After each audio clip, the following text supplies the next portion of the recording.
ممعبال عقم سبت صلات الناس تجبروا فريد صبغت سيتي زركبوا زلوا قالتني هبتن فرزقي بزعب عزيز مس دايركتور كفلي بوليسي وطنن ممعبال عقم سبن زكايدوك على محتت بملكع زيناو تصصب دالي والله ارسي مسمرهم كتقربا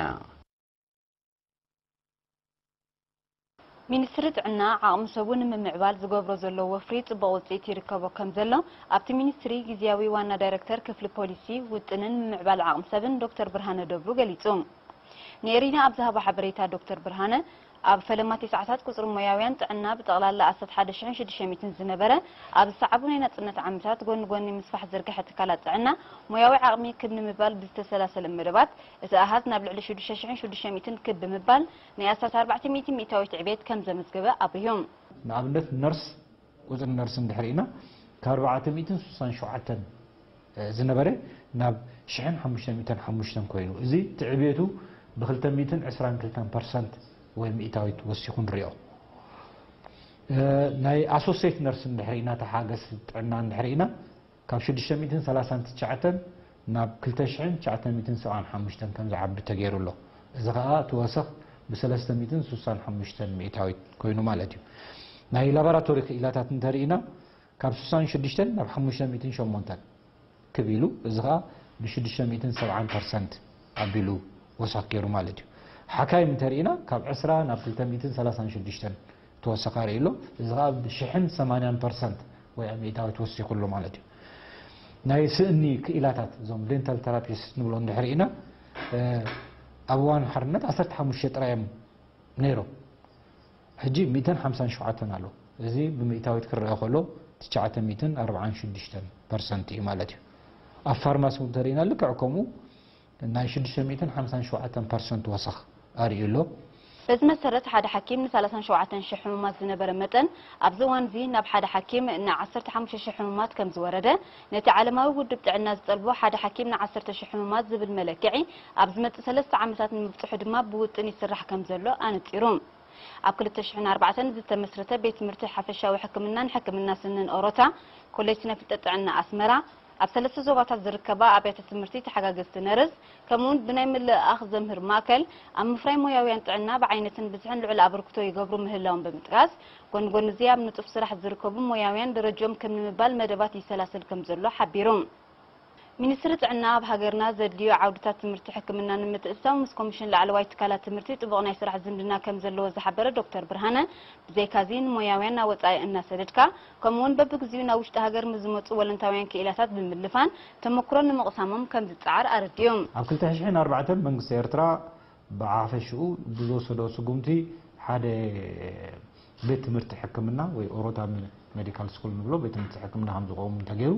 እቲ ናይ መጀመርያ ውጽኢት ናይ ዝኻ ካብ 2009 ጀሚሩ ዓመታዊ ብርክት ዝበሉ ካብ 25 30 ስጋብ 35 ሓካይም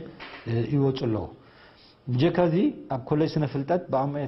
ኣብዚ ኮሌጅ ስነ ፍልጠት ጥዕና ኣስመራ እንድሕሪና ብኣማይ ዝቁፀሩ በዓመቱ ፕሮፌሽናላት ወጽኦም ኣብ ዝሓለፉ 3-4 ዓመታት ከም ኣብነት እንተወሲድና ዓመታዊ 650 ተማሃሮ ትምሩቃት ካብ ዝተፈላለዩ ኣብያተ ትምህርቲ ናይ ሃገርና ካብተን ዝተሓታስ ጋብ ዝለዓላ ተመሪቆም ናብዚ ሚኒስትሪ ዝኣትዉ ኣለውና ብጀካዚ ኣብቲ ምዕባል ዓቕሚ ሰብ ብጀካ ብትምህርቲ ኣብ ቤት ትምህርቲ ኣቲኻ መምሃር ብምልኣኽ ዝበሃል ትምህርቲ እውን እዚ ሚኒስትሪ ኣበርቲዑ ይሰርሓሉ እዩ እዚ ዲስታንስ ለርኒንግ ንብሎ ምሰድን ነዚ ዝኸውን ሓደ ማእከል ኣለና ብሰንተር ኣሎ ብርክት ዝበሉ بقدامي ديجرين كلاي ديجرين زمرقنا يوم الله أبزي 26 عامة العربعة ميتزخونو بقدامي ديجري بخلاي ديجري ماسترز نستمرقوا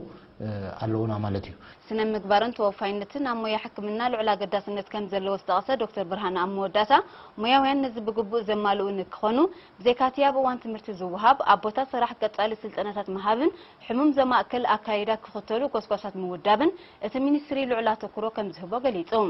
حكمناوي أقلقلوت وي حكمنا نرأسو أرتي نولينا بتقع ساينسي عجز انتايو زي ميديكال إيتيكس نبلو وي سنة مقبار حكمنا وسنة مقبار نحدي تحويسو قا حدا كيلت وي حدا مويا واقع يبلون كبالكال ልዕሊ ኩሉ ብስነ ምግባር ዝተኾስኮሰን ተወፋይነት ከዓ ዘለዎ ኮሚትመንት ዘርእን ክኾን ኣለዎ ነዚ ምግባር ብጀካ ኣብቲ ኣብያተ ትምህርቲ ክመሃሩ ከለዉ ዝወስድዎ ናይ ሜዲካል ኤክስ ትምህርቲ ኣሎ ዝወስድዎ በብግዚኡ ኣብ ስራሕ ዓለም ከለዉ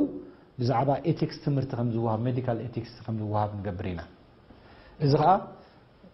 ቀንዲ ዕላምኡ እንታይ እዩ ሕሙም ዘማእከለ ኣካይዳን ንጥፈትን ክካየድ ይኽእል ኣሎ ሰንተር ወይ ሕሙም ዘማእከለ ክኸውን ኣለዎ እቲ ስራሕ እቲ ፍልጠት እቲ ብቕዓት ንበይኑ እኹል ኣይኮነን ስነ ምግባር እንድሕር ዘይተሓዊስዎ ነዚ ሕጂ በብግዚኡ ንጉስጉሰሉ ኢና ነዚ ንምቁፅፃር ተባሂሉ ኣብ ብዙሓት ዓበይቲ ሆስፒታላት ይኹና ንእዝበላ ሆስፒታላት ናይ ዳህሳስ ዕግበት ተገልገልቲ ዝበሃል ነካይድ ኢና ኣብዚ እዋን እዚ ሚኒስትሪ ጥዕና ሞያ ጥዕናን ምምሕዳራዊ ኣገልግሎታትን ዝነጥፍ 10,000 ዓቕሚ ሰብ ኣለዎ ኣብ ንዞባ ሻዕቢ ዝተዋደደ ትካላት ማሕበራዊ ኣገልግሎትን ተመዝጊቡ ዘሎ ምዕባለን ውፅኢት ዝተተግበረ መደባት ምጥርናፍ ዓድታት ምዃኑ ኣመሓዳርቲ ንዞባ ኣቶ መሐመድ ሓመድ ዓሽከራይ ሓቢሩ ኣብቲ ንዞባ ሰለስተ ትካላት ጥዕናን ካብ ቅድመ ትምህርቲ ክሳብ ካልኣይ ደረጃ ዘምህራ 19 ኣብያተ ትምህርትን ከም ዘለዎ ዝጠቐሰ ኣቶ መሐመድ መደብ ትምህርትን ዓበይቲ ድማ ብ7 ነቁጣታት ይወሃብ ከም ዘሎ ገሊጹ ኣገልግሎት ኤሌክትሪሲቲ ንምትእታውን ካብ ጋሕተላይ ክሳብ ሽዕብ ዓመት ተተኺሉን ገመድ ተዘርጊሑን ኣብ ኣባይቲ ምእታው ጥራይ ተሪፍዎ ከም ዘሎ ብምጥቃስ ድማ ንጊዜኡ ግን ኣገልግሎት ኤሌክትሪክ ብጀነሬተር ይወሃብ ከም ዘሎ ኣረዲዩ ኣገልግሎት ማይ ንምምሓስ ብዝተኻየደ ፃዕሪ ኣብዚ ግዜ እዚ ልዕሊ 9 ሚእታዊት ካብ ህዝቢ ንኡስ ዞባ ፅሩይ ማይ ይረክብ ከም ዘሎ መስናዊ ልምዓት ብምምዕባል ድማ ኣፍራይነት ከም ንምባል ብሰራሰር ዘሎ ዕማም ድሮ 9 መእለይ ወሓይ ተሰሪሑ 150 ሄክታር ይለምዕ ከም ዘሎ ብሪሁ ኣመሓዳር ንዞባ ሻዕቢ ኣቶ መሐመድ ሓመድ ዓሽከራይ ኣብ መወዳእታ ዝሓሸ ማሕበራዊ ኣገልግሎት ንምምሓስን ውሕስነት መግቢ ንምርግጋፅን ተራ ህዝቢ ንምዕዛዝ ይስራሓሉ ከም ዘሎ ገሊጹ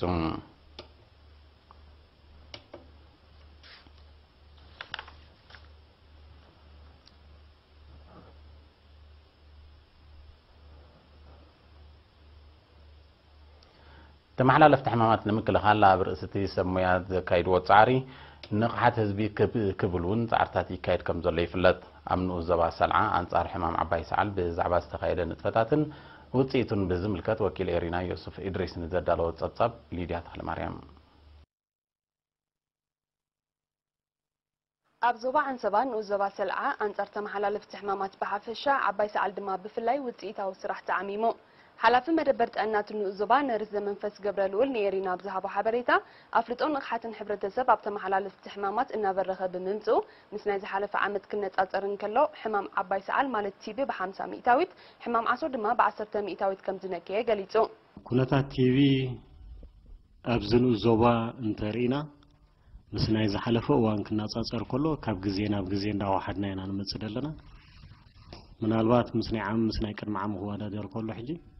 ዳርጋ ብ50 ሚእታዊት ጎዲልና ኣለና ክንብል ንኽእል ስለዚ እዚ እንታይ ይርአየካ ካብ ግዜ ናብ ግዜ ህዝብና ንቕሓት ኣብ ዘይፈልሐ ፀባ ዝሰቲ ዝነበረ ምምሕያሻት ስለ ዝገበረ ኣብቲ ካልእ ነገራቱ ከዓ ቀልጢፉ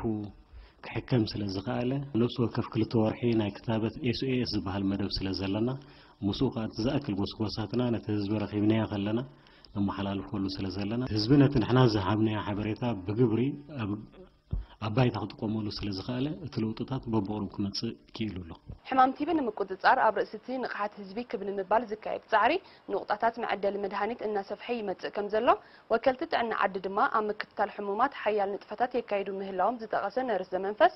ኣብዘን ዝሓለፈ 5 ኣዋርሕ ኣብ ርሑቕ ከባቢታት ብዝተገብረ ናይ መርመራ ዘመተ ሓድሽ መልከፍቲ ናይቲ ሕማም ከም ዘይተመዝገበ ኣነፂሮም ካብ ምኽርን ማዓዳን መድሃኒት ዘድልዮን ካብ ሓኪም እምበር ካብ ዘይጠቕሙ ዋላ ናይ ፋርማሲ ውልቃዊ ፋርማሲታት ዘሎ ካብ ሓኪም ወረቐት ከይሓዘ ናብኣቶም ከይከይድ ዘድሊ ፀገማቱ ምስ ኣባላት ሕክምና ጥራይ ተረዳድዩ ዘሎ ነገራት ክኸስብ ኣለዎ ማለት እዩ መደበር ጥዕና ሰልዓ ክፍልታት ክንክን ነፍሰ ጾራትን መጸበይ ሓራሳትን ናይ ዓበይትን ንኣሽኑ መመርመሪ ክፍልታት ክፍሊ ክታበትን ላቦራቶሪን ዘጠቃለለት ኮይና ሓደ ነርስ 5 ተሓጋገዝቲ ነርስ ሓደ ቴክኒሻንን ሙሉእ ጥዕናዊ ዕጥቂ ዝውንኑ 15 ኣጋር ሓካይምን ኣለውዋ